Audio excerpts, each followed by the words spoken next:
Right now, inside the Cleveland Browns organization, something significant is happening, and it is not showing up in the injury reports or the depth charts. Todd Monken, the Browns' offensive coordinator, has made one of the most deliberate and consequential decisions of this entire 2025 offseason.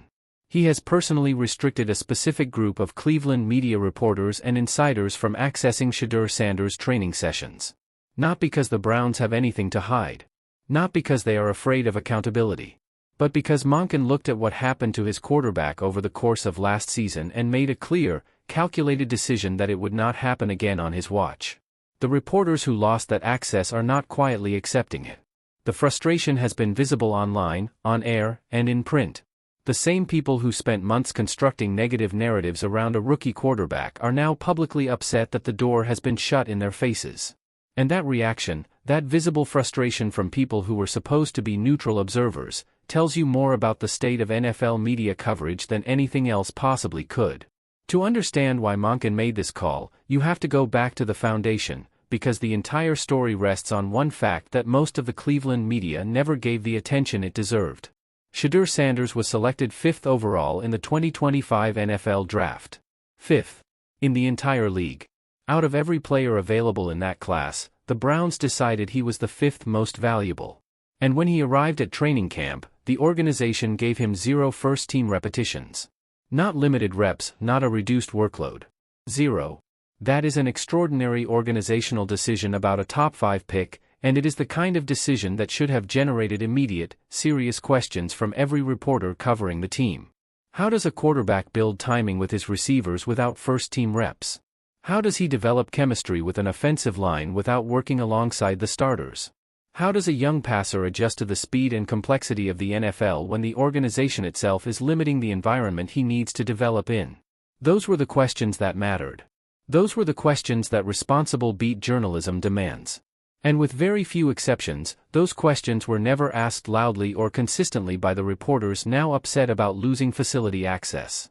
Instead, the moment Shedeur showed any signs of struggle, the kind of struggle that is completely predictable when a quarterback is working with 0 first-team reps, those same reporters pivoted immediately and used his early difficulties as evidence against him personally. The organization's decision was invisible in their coverage. The quarterback's response to that decision was the only thing that existed. Rex Ryan is one of the names that belongs at the center of this conversation, and what he did deserves to be described with complete accuracy. Ryan went on live national television and, by any fair characterization, lost his composure entirely. He screamed, and that word is not an exaggeration, he screamed that Shedeur Sanders was an embarrassment to the organization. He claimed Shedeur was acting as though he deserved to be a starting quarterback, that he was running his mouth, that he was standing on the sideline with his arms crossed rather than locking into the playbook and doing the work. Ryan is a former NFL head coach. He has decades of professional football experience behind him. He has the credibility that comes with that background, and he used that credibility to go on national television and publicly go after a rookie quarterback before that quarterback had been given any meaningful opportunity to prove himself. The critical question, where was Ryan's analysis of why the 5th overall pick had 0 first-team reps? Was never asked. The narrative about Shedeur's attitude was more compelling than the reality of his situation, so that is the narrative Ryan chose to feed, louder than anyone else in the national media landscape at the time. Tony Grossi represents a different category of conduct, and in some ways a more troubling one, because of how specific and personal it became. At a point during last season, Shedeur Sanders reported that he was dealing with arm soreness. A sore arm for a quarterback. This is not a rare or suspicious development, it is a near-universal experience for quarterbacks adjusting to the physical demands of professional football, particularly when their practice routine is inconsistent and their repetitions are limited. Arm soreness under those conditions is not a red flag. It is a physiological response to the circumstances the organization created.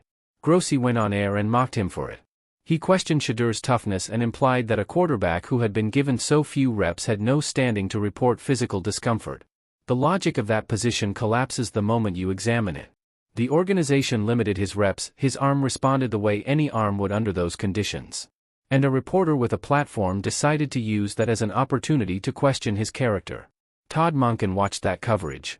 He watched a member of the local media use a rookie's reported physical discomfort, completely normal physical discomfort, as material for a segment that questioned his commitment to the game.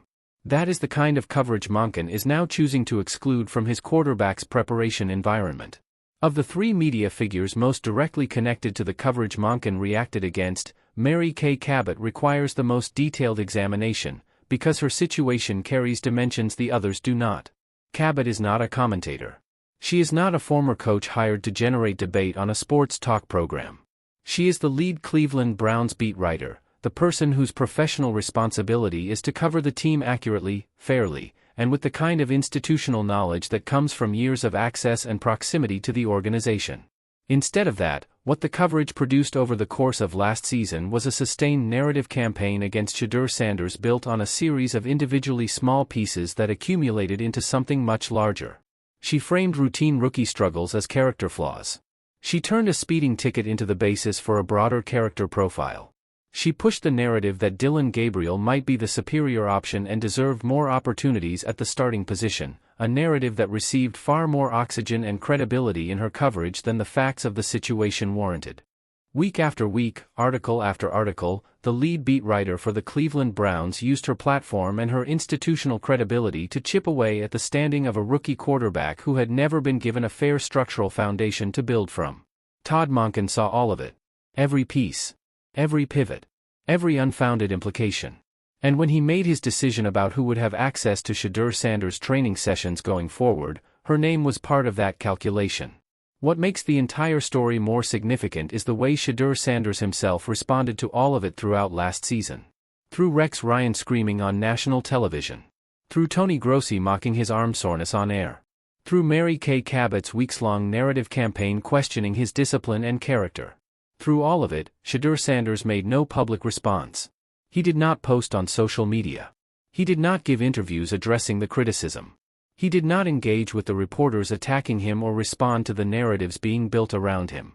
He went to work. He understood, with a clarity that is genuinely impressive for a 22-year-old in his first professional season, that the reporters coming after him were not doing journalism. They were producing content designed for engagement, for controversy cycles, for the kind of clicks and views that come from tearing down a high-profile name. He identified that, and he made the deliberate choice not to hand them the reaction they were looking for. And when he finally got onto the field and had a genuine opportunity to perform, he delivered. He played at a level that reflected what the 5th overall pick in the draft is supposed to look like. And every media member who had spent months publicly questioning whether he deserved to be the starter quietly shifted tone, without apology, without acknowledgement, without a single word of accountability for what they had said in the months before. Some people will characterize Todd Monken's decision as oversensitivity. They will frame it as a coach who cannot handle criticism, or an organization trying to avoid scrutiny by limiting access. That framing is factually wrong on every level. Monken did not restrict access to avoid accountability for the team's performance. He restricted access because he evaluated the specific media figures who had covered his quarterback last season and determined, based on clear and documented evidence, that those figures were not operating in good faith. There is a meaningful distinction between reporters who are critical and reporters who are agenda-driven. Criticism is a legitimate part of NFL media coverage. A reporter who asks hard questions about the offensive line, about the coaching staff's decisions, about the team's record, that is journalism. A reporter who turns a quarterback's arm soreness into a toughness question, who builds a multi-week narrative around a speeding ticket, who promotes an alternative starter without factual basis, that is something else. And Todd Monken is under no professional or moral obligation to give those people access to his quarterback's preparation sessions. Protecting a player's preparation environment is a fundamental part of coaching at the professional level. Every head coach and coordinator in the NFL makes decisions about what the practice environment looks like, who is present, and what distractions are removed. What Monken has done is apply that same standard to the media environment. The people who spent last season manufacturing controversy around Shedeur Sanders do not have a right to stand on the sideline and watch him prepare for next season. That access is a privilege, and it is one that was forfeited through conduct, not arbitrarily revoked. This offseason is not an ordinary one for Shedeur Sanders. What he builds right now, the chemistry with his receivers, the familiarity with Monken's system, the mental confidence that comes from working in a functional and supportive environment, directly determines what next season looks like. The Cleveland Browns invested the 5th overall pick in this quarterback. The new regime is serious about protecting that investment, and that means protecting the conditions under which he develops. A closed, focused, professionally managed training environment is not a luxury. It is a requirement. And the reporters who are currently upset about their lost access are the reason that requirement exists. The reporters who lost access to Shedeur Sanders' training sessions only need to look at their own coverage from last season to understand why that decision was made. The organization identified who was operating in bad faith, and they adjusted accordingly. The work that matters is happening inside those facilities right now. The people who spent last season trying to undermine it can observe from a distance. If you believe Todd Monken made the right call protecting Shedeur Sanders and his development, drop a comment below. We want to hear your take. This channel covers the NFL stories that the mainstream media consistently gets wrong, and we are not stopping. If you are new here, hit the like button right now, subscribe to the channel, and turn on your notifications so you never miss a breakdown. The real story is always here.